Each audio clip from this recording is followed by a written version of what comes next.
In 1986, at the age of 42, my mother died of cancer. And the next day, just like Forrest Gump, I started to run. And I've not stopped running ever since. I run almost every day. The reason I run is the hope it will save me from the same fate as my mother, at least at such a young age. When I reached my mid-40s, I started wondering, what else might I be able to do to maximise my chances of living another 50 years in good health? And that's when I came across 3 insightful books. First, The Longevity Diet by Dr Valter Longo, in which he describes how we should eat to maximise our healthy lifespan. Now, his research is based on 5 pillars. He's done research based on yeast and mice, on epidemiology, so that's the study of disease and health conditions in defined populations.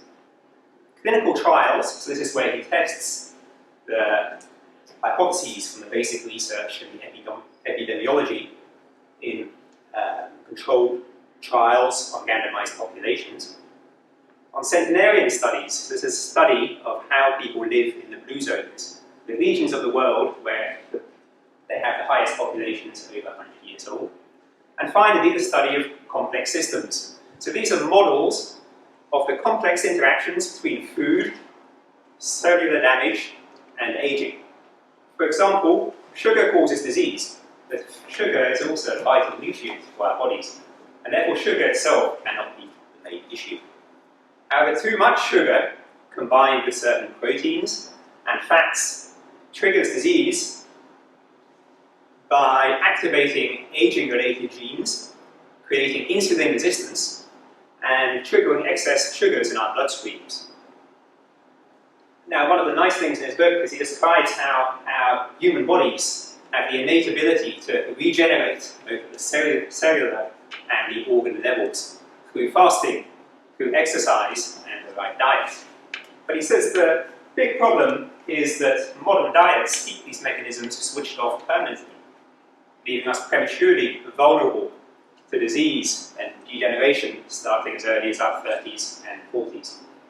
So Dr. Longo suggests that our diets should be free from animal protein, except for the occasional bit of fish, and then ideally small fish like sardines and anchovies. The next book I read is The Mindspan Diet by Dr Preston Estep, in which he describes how we should eat to minimize the risk of neurodegenerative diseases like Alzheimer's as we age.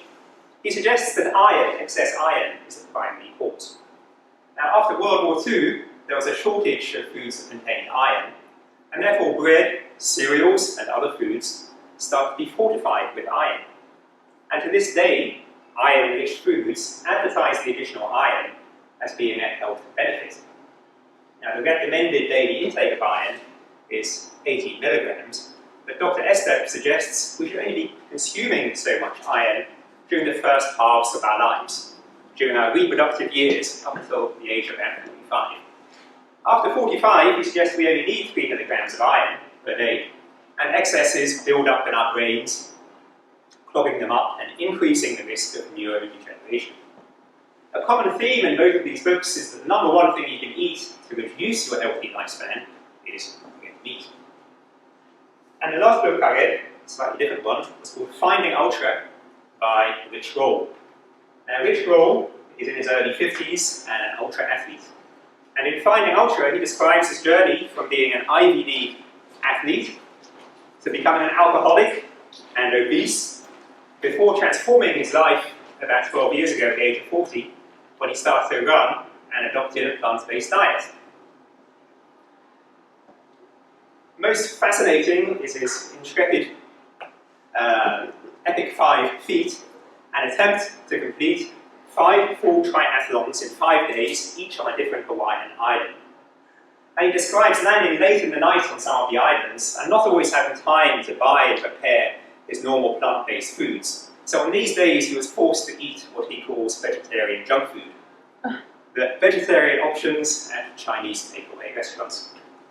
And he describes in vivid detail how much pain he felt in his joints and his muscles with every step as he completed a triathlon after consuming vegetarian junk food.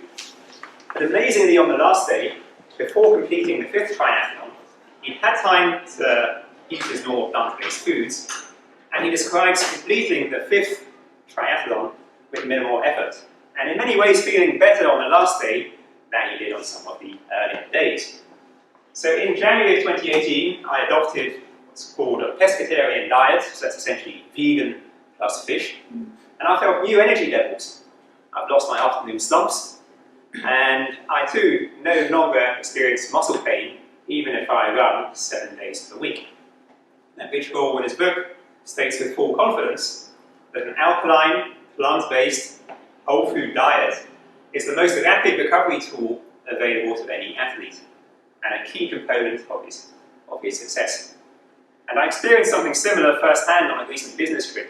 I was in Leeds for 2 nights, and on the first night I ate vegetables and fish.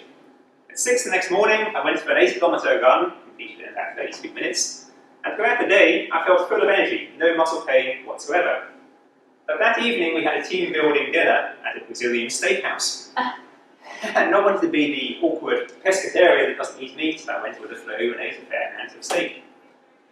And the next morning at 6 I ran the same 8 kilometres and all was fine, but at 10 that morning I started to feel stiffness in my muscles and my legs. And by the time I got to the airport to travel home that evening, I was limping around like an old man. So that kind of convinced me that I seemed to have identified what would appear to be the perfect diet for me. That is plant-based, organic wherever possible, along with the occasional bit of fish, and then ideally small fish like sardines or anchovies. The diet that Dr Valter Longo, in his book by the same name, calls the longevity diet. Thank you.